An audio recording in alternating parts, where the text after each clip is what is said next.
11ਵੀਂ math ਦੇ ਵਿਦਿਆਰਥੀਓ, math ਦਾ paper ਲੱਭ ਰਹੇ ਹੋ, ਸਹੀ ਵੀਡੀਓ ਤੇ ਆਏ ਹੋ। इस वीडियो ਨੂੰ ਵੇਖਣ ਤੋਂ ਬਾਅਦ ਤੁਸੀਂ पक्का पास हो जाओगे ਅੱਜ ਦੇ पेपर 'ਚ। तो हाँ बच्चों, सच में आप पास हो जाएंगे इस वीडियो को देखने के बाद 11th में। तो एक वीडियो हम अपलोड कर चुके हैं और ये सेकंड वीडियो है जिसमें हम मैथ की बात करेंगे, और इस वीडियो को देखने के बाद ना पक्का पास हो जाओगे। जैसा कि आपने हमारे चैनल पर देख लिया होगा कि ये सिर्फ ना पेपर्स के लिए नहीं है, आपको सारे कंटेंट मिलेगा अच्छा। अब ध्यान से आप देखना कि आपको कि आज जो अब आपका पेपर है, हो सकता है आप सुबह ये वीडियो देख रहे हो, अब आज जो आपका पेपर है ना 2025-26 का 11th का, ठीक है, मैथ का, तो इसमें क्या है कि 3 घंटे मिलेंगे, 80 नंबर का पेपर है, ये आपको बता दिया था, ठीक है। 20 छोटे क्वेश्चन होंगे और 7 2-2 वाले क्वेश्चन होंगे, 7 4-4 वाले क्वेश्चन होंगे और 3 6-6 वाले क्वेश्चन होंगे। ये 1-1 वाले, ये 2-2 वाले, ये 4-4 वाले और ये 6-6 वाले। तो ये आपको पता ही है, बताया ही गया आपको पहले पिछले वीडियो में बता दिया था। तो और इस वीडियो में ना पेपर के साथ साथ हम आपको ये भी बताएंगे कि आप अगर मान लीजिए ये पेपर ना आया या जो भी आपने ऑनलाइन पेपर देखा है वो ना आया, तब आप क्या करोगे, ठीक है। क्योंकि आपको पता है 11th का जो पेपर है ना आपका, वो तो आपका स्कूल बनाएगा, तो स्कूल में जो आपके टीचर होंगे वो बनाएंगे आपके, ठीक है। तो शुरू करते हैं फर्स्ट क्वेश्चन से। तो सेक्शन ए में जो फर्स्ट क्वेश्चन है हमारा वो ये है कि पहला क्वेश्चन है कि if n of a is equals to 3 the number of subsets of a। तो इस तरह के क्वेश्चंस आपको सेट में से पूछे जा सकते हैं कि अब मैं आपको बता दूं जैसे, तो इसके लिए आपका ना फॉर्मूला बनता है, देखिए इसके लिए ना आपके पास फॉर्मूला बनता है 2 पावर n, ठीक है। तो आपके पास n तो 3 दिया गया है, 2 पावर 3, तो 2 पावर 3 मतलब कितना आएगा 8। तो आपका जो सही आंसर होगा इस केस में वो क्या होगा, 8 आपका सही आंसर होगा, याद रखिएगा। तो 8 जो होगा वो आपका सही आंसर होगा। उसके बाद हम चलते हैं दूसरे क्वेश्चन पर। दूसरा है कि हमारा ये जो ए सेट है, ठीक है, और ये जो बी सेट है, ए माइनस बी करने पर हमें क्या मिलेगा। तो ये आंसर अब घटाना है ना, तो आपको देखो 2 - 2 जाएगा, 3 और 4 तो जा ही नहीं सकता क्योंकि इसमें है ही नहीं ए सेट में, तो 1 आपका ओनली आंसर बच जाएगा। तो इस केस में आपका जो आंसर आएगा वो क्या आएगा बच्चों, 1 आएगा। इसके बाद जो नेक्स्ट क्वेश्चन है हमारा, ठीक है, उसकी तरफ चलते हैं। वो ये है कि if A is equal to, आपके सामने एक सेट रखा गया है 0 1 से, then the number of elements in A cross A. तो इसमें क्या होता है आपके पास ए क्रॉस ए में कि ए स्क्वायर आ जाएगी एलिमेंट्स की। अब एलिमेंट्स आपके पास अंदर 2 हैं, उनके स्क्वायर करो तो कितना आ जाएगा 4। तो इसका आपका सही आंसर क्या होगा 4 ना। नेक्स्ट क्वेश्चन है हमारा चौथा कि डोमेन ऑफ फंक्शन पूछी गई है आपसे। अब देखिए आपको पता है ऊपर वाला न्यूमरेटर नीचे वाला डिनोमिनेटर, तो ये नीचे कभी 0 नहीं आ सकता, ये न्यूमरेटर कभी क्या नहीं आ सकता हमारा 0 नहीं आ सकता। तो ये जो x - 2 है हमारा, ये कभी 0 नहीं हो सकता, तो इसलिए x की वैल्यू कभी 2 नहीं आ सकती। तो यानी कि रियल नंबर में क्या नहीं हो सकता, बस कि 2 ना आए, बाकी कुछ मर्जी आ जाए। तो 2 रियल नंबर का सेट -2, ये आपका क्या होगा सही आंसर होगा बच्चों, ठीक है। तो ये डी आपका सही ऑप्शन है। उसके बाद ये तो काफ़ी इजी क्वेश्चन है, 5वां क्वेश्चन। इसमें क्या पूछा गया है, अभी 5वां क्वेश्चन, इसमें क्या पूछा गया है कि f of x is equal to sine 2x। अब ये हमारा 5वां क्वेश्चन है ना, इसमें f of x is equal to sine 2x। तो f of 30 पर पूछा गया है। देखो x की जगह पर क्या कर दो 30 पुट कर दो, ठीक है। 30 पुट करने पर साइन क्या आएगा 60, साइन 60 तो हमें पता है ये क्या होता है √3/2। तो ये हमारा ए ऑप्शन जो होगा वो सही ऑप्शन होगा। उसके बाद चलते हैं हमारे 6वें क्वेश्चन पर, ठीक है। अब ना इसमें z दिया गया है और 2 + 3 आयोटा बताया गया है हमें, और z का जो मॉडुलस है वो पूछा गया है। अब आपको पता होगा कि मान लीजिए z है वो है x + i/y, तो मॉडुलस z का कैसे आएगा, √(x² + y²) ऐसे आएगा। तो इस पर अप्लाई करने पर 2 का स्क्वायर 4, 3 का स्क्वायर 9, 4 और 9 13, तो √13 आपका क्या होगा सही आंसर होगा ये वाला, ठीक है।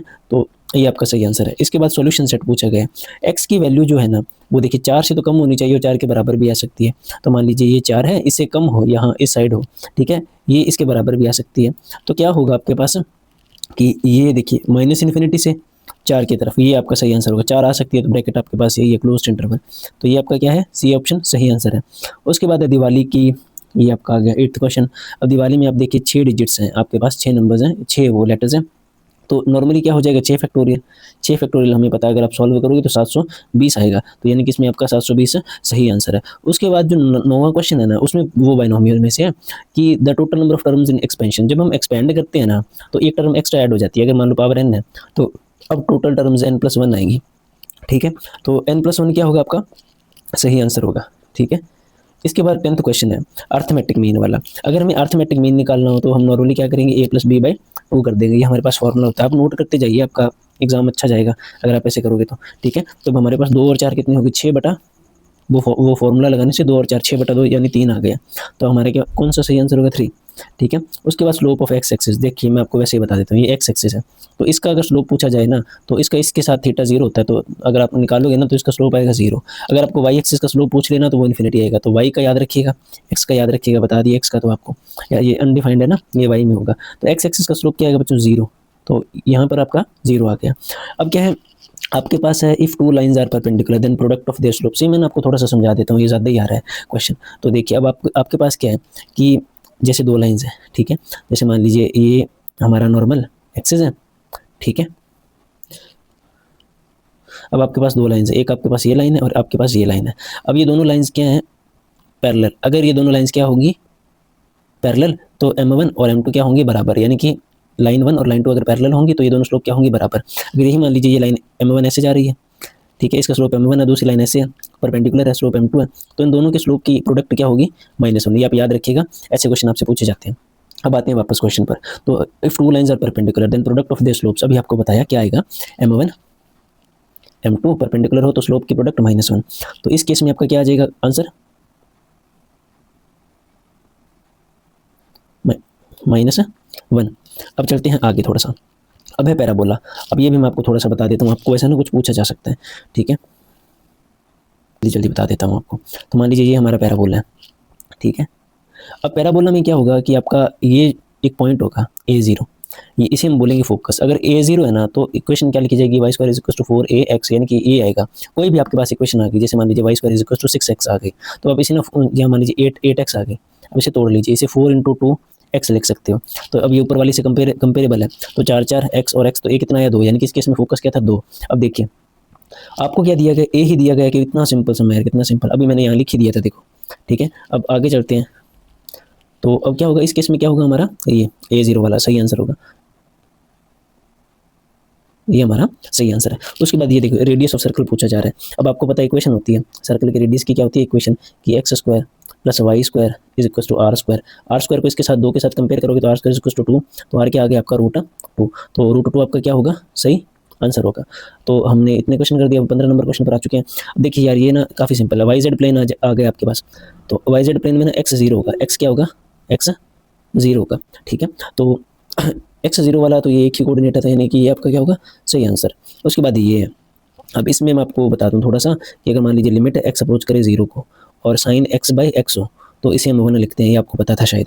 तो अब आप 3 बाहर निकालोगे, ठीक है, ऐसे 7 से मल्टीप्लाई करवा दोगे, 7 से डिवाइड करवा दोगे, यानी कि 3 यहाँ से निकाल दिया आपने, नीचे 7 आ गया, यहाँ पर 7 आ गया, तो 7 तो ऊपर बचा, 3 बाहर निकाल लिया अंदर, तो ये कंडीशन बन गई 1 आ जाएगा। तो यानी कि मेरा कहने का मतलब ये, अगर समझ नहीं आया तो नॉर्मली 7/3 आपका आंसर होगा, ठीक है, पॉजिटिव का। आप याद रखिएगा जो यहाँ वैल्यू होगी ना, ठीक है, वही आपका क्या होगा, सही आंसर होगा। अब डेरिवेटिव ऑफ √x पूछा जा रहा है। अब √x का डेरिवेटिव आपको मैं बता दूं 1/2 √x होता है।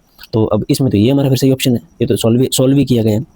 अब आ गया वेरिएंस नॉर्मल 25 दी गई है, स्टैंडर्ड डेविएशन पूछी जा रही है। तो स्टैंडर्ड डेविएशन का जो फॉर्मूला होता है वो होता है वेरिएंस, ठीक है। स्टैंडर्ड डेविएशन का फॉर्मूला क्या होता है, √वेरिएंस। तो आपको समझ आ गई। तो स्टैंडर्ड डेविएशन यानी कि √वेरिएंस कितना हमारे पास 25, तो 5 आएगा, तो 5 हमारे क्या होगा, सही ऑप्शन, तो ये आ गया। अब हम आ गए नेक्स्ट क्वेश्चन पर। तो 3 डाइस है। अब मैंने आपको बताया था डाइस हो, कॉइन हो, कुछ भी हो, आप टोटल सैंपल स्पेस के एलिमेंट देख लीजिए, जितनी बार थ्रो किया जाए ना उतनी पावर की कर दीजिए। 3 डाइस है, थ्रो किए हैं, एक बार में 6 केस बनेंगे, 3 बार थ्रो किया तो पावर 3। अब ये 216 आता है सॉल्व करने पर, ये पिछली वीडियो में भी बताया था आपको, 2 बार आ गया ये, तो 216 आएगा आपका। उसके बाद आ गया म्यूचुअली एक्सक्लूसिव इवेंट वाला, ठीक है। तो ये आप समझ लीजिए कि अगर मान लीजिए 2 इवेंट म्यूचुअली एक्सक्लूसिव है तो probability of A union B जो है हम उसे लिखते हैं probability of A plus probability of B। तो ये आपके दिमाग में आराम से आ गई बात। तो A प्लस B, A दी गई है, A दी गई है, B दी गई है, देखिए इन्हें ऐड कर दीजिए, क्या मिला आपको 0.7, तो ये आपका सही आंसर था। तो हमने क्या कर दिए, टोटल 20 क्वेश्चन जो थे वो सॉल्व कर दिए। अब आप क्या कीजिए, 2-2 वाले क्वेश्चन है ना, ये देख लीजिए, ठीक है। अब देखिए ये फिर सेट में से आ गया, ठीक है, ये बाइनोमियल एक्सपेंशन में से आ गया, ये मल्टीप्लिकेटिव इनवर्स वाला कॉन्जुगेट कॉम्प्लेक्स नंबर में से आ गया, ये स्लोप निकालना, ये स्लोप वाला कई बार आ गया यार, ये मैं आपको थोड़ा सा समझा देता हूँ उनको, ठीक है। अब ना देखो ये ज़रूरी पार्ट था, ये देख लो। अब अगर आपको स्लोप पूछे ना, स्लोप, ठीक है, तो स्लोप निकालने के 3 तरीके हैं। पहला देख लो आप कि आपको क्या करना है, m है वो आएगा tan थीटा, अगर थीटा दिया जाए ना तो ऐसे निकाल देना। अगर ना आपको पॉइंट दिए जाए तो स्लोप निकाल देना y2 minus y1 bye x2 minus x1 से। अगर ना आपको लाइन दी जाए, जैसे ये लाइन है ax plus by, plus c is equal to 0। तो इसमें स्लोप जाए तो माइनस कोएफिशिएंट ऑफ एक्स यानी कि ए है जो एक्स का कोएफिशिएंट ए, तो minus coefficient of x by coefficient of b यानी कि बाई, तो ये कर दीजिएगा। तो होप आपको ये समझ आ गया। और दूसरा मैंने आपको बता ही दिया था, ये अगर मान लीजिए कि अगर दो लाइन्स पैरेलल थी तो उनके स्लोप क्या होंगे, बराबर। अगर वो दोनों परपेंडिकुलर होंगी तो उनके स्लोप्स की प्रोडक्ट क्या होगी, -1। ठीक है, ये थोड़ा आप याद रखिएगा। अब इसके बाद आते हैं, ठीक है, ये डिस्टेंस फार्मूला वाला सम आ गया, या x2 - x1 की whole square plus y2 - y1 की whole square plus z2 - z1 की होल स्क्वायर से कर देंगे। फिर डेरिवेटिव का सम आ गया आपके पास। ठीक है, तो डेरिवेटिव का सम, डेरिवेटिव काफ़ी ज़्यादा ज़रूरी है, डेरिवेटिव आप अच्छे से कर लीजिएगा। ठीक है, चलिए मैं एक सम आपको करवा देता हूँ, क्या पता आपको आता हो, शायद आता ही होगा। ठीक है, डाउट नहीं कर रहा पर अभी लास्ट में ना कई बार याद नहीं रहता आपको। तो ये है हमारा x² + 2 into x³ plus x। ठीक है, x³ प्लस x। अब इसमें क्या करना, u इंटू v लगाना है। मान लीजिए ये अब हमारा क्या है, u, ये हमारा क्या है, u। अब मान लीजिए ये हमारा है u और ये हमारा है v। अब क्या करना है, u v में क्या होगा, u एज इट इज़। ठीक है, v का डेरिवेटिव, इसका डेरिवेटिव करेंगे x³ का 3x² और x का वर्ग प्लस ये एज इट इज़। ठीक है, v as it is, x³ plus x as it is. अब इसका डेरिवेटिव कर देंगे, x² का क्या आ जाएगा 2x और 2 का 0। तो ये आ गया। अब आप इसे थोड़ा सा सॉल्व कर लीजिएगा, मतलब इन्हें अंदर आपस में मल्टीप्लाई करवा दीजिएगा, आपस में इन्हें भी करवा दीजिएगा, आपका आंसर आ जाएगा। ठीक है,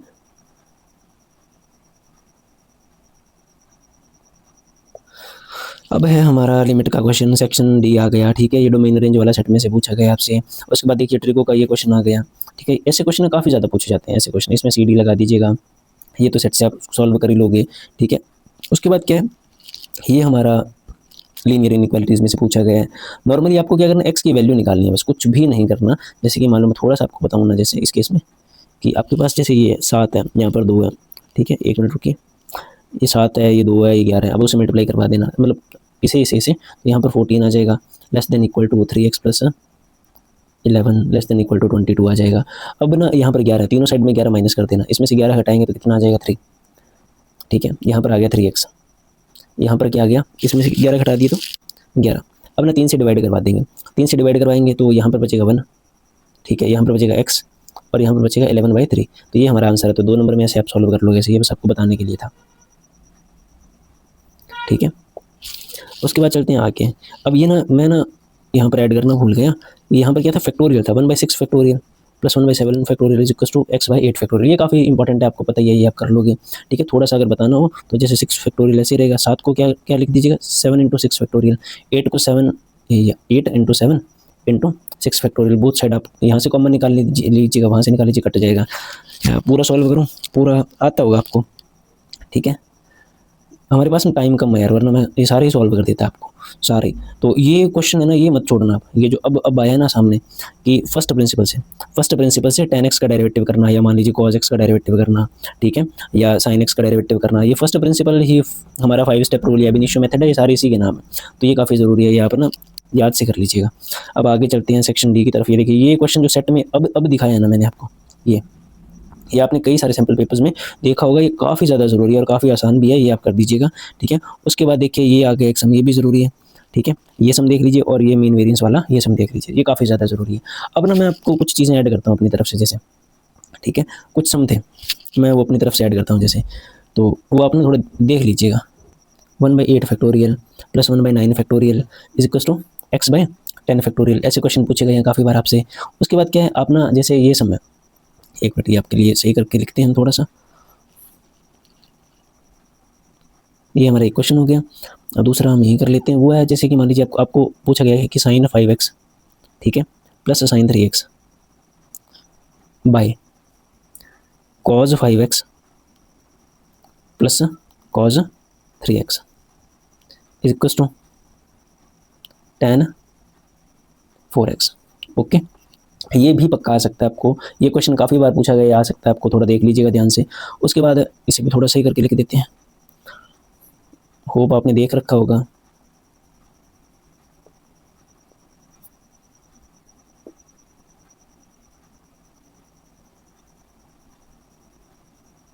ये दूसरा क्वेश्चन हो गया हमारा। और तीसरा क्वेश्चन देखते हैं, वो ये है जैसे कि मान लो आपको ना फॉलोइंग सिस्टम आपको बोल दिया कि जैसे मैं आपको एक क्वेश्चन बताता हूँ, फॉलोइंग सिस्टम वाला तो आप कर ही लोगे। लीनियर इनइक्वालिटीज़ में से एक सम है, जैसे कि आपको बोला जाएगा कि x + 2y less than equal to 8, ठीक है, 2x plus y less than equal to 8, x greater than equal to 0, y greater than equal to 0। अब इनका ना ग्राफ बना दीजिए। ये भी कई बार ना बड़े क्वेश्चंस में पूछा जाता है, तो इस क्वेश्चन को भी ना आप याद से ज़रूर देख लीजिएगा, ठीक है। ये काफ़ी ज़्यादा ज़रूरी है, इसका ग्राफ बनाना हमें। उसके बाद ना एक और क्वेश्चन इंपॉर्टेंट काफ़ी ज़्यादा, जैसे मान लो आपको एक सीक्वेंस दे दी और उसमें था कि 8 प्लस 8 8 प्लस 88 प्लस 8 8 8, ये यार 8 नहीं बनता मुझसे, एक मिनट रुको, 8 प्लस 88 प्लस 888। तो ये मान लीजिए आपको कोई सीक्वेंस दे दी और आपको कह दिया प्रो एंड टर्म्स ना इसका आपको सम कैलकुलेट करना है। तो ऐसे क्वेश्चन बहुत ज़्यादा बार पूछे गए हैं, तो ये भी आप देख लीजिएगा। तो ये और बहुत सारे हैं यार, आपसे होंगे नहीं, ठीक है, काफ़ी ज़्यादा टाइम निकल जाएगा। पर हमारा ना मेनली, अब चलिए आगे, अब अपनी थोड़ी बहुत बात मैं आपको बता दूँ कि हमारा ये जो चैनल है ना,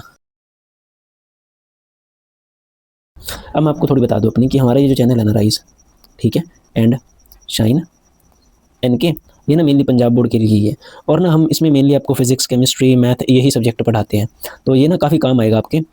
पर ना हमारी रीच है, हमारे सब्सक्राइबर्स काफ़ी कम है, तो हमारे पास ना ये करंटली कोई अर्निंग सोर्स तो है नहीं। तो अब आप हमें ना थोड़ा-सा क्या कर दीजिए, लाइक कर दीजिए, कमेंट कर दीजिए, शेयर कर दीजिए कि पंजाब बोर्ड के अच्छे-अच्छे बच्चों को ये चैनल रिकमेंड कीजिए, ताकि हम ना इस पर अच्छे से काम कर पाएँ। तो आप में से काफ़ी सारे बच्चे जो होंगे वो क्या करेंगे, अब नेक्स्ट ईयर, अब आप 11th में हो, नेक्स्ट ईयर 12th में, यानी कि अभी एग्जाम के बाद आप 12th में हो जाओगे। तो 12th में ना अगर आपके पास फिजिक्स, केमिस्ट्री, मैथ या आपके पास ओनली मैथ है, तब भी ये चैनल आपके लिए बहुत अच्छा होगा। क्योंकि ना अब मैं, अब थोड़ी दिनों में आप चैनल पर चेक कर लीजिएगा कि ना मैं 12th के लिए वीडियोज़ लाऊँगा काफ़ी सारी, क्योंकि उनका जो एग्ज़ाम है वो 25 मार्च को है, आपका तो कल ही है या आज सुबह ही है, ठीक है।